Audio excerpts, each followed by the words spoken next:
Mga boss, mga bay. Mag-feeding na ta. First feeding sa kuang hito fry mga boss, mga bay. Kani akong ginagamit. Egg yolk. Ibutang na to sa fish net. Tapos, ana-ana ratirada mga boss, mga bay.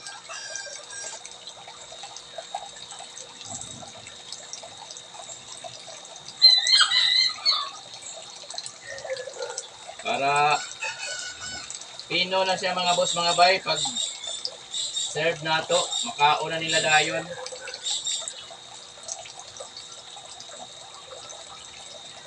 Yun ani na diskarte na ko mga boss, mga bay.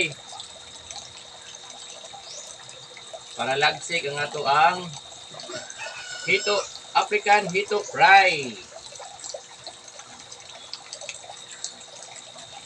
Dili sa pikas tang.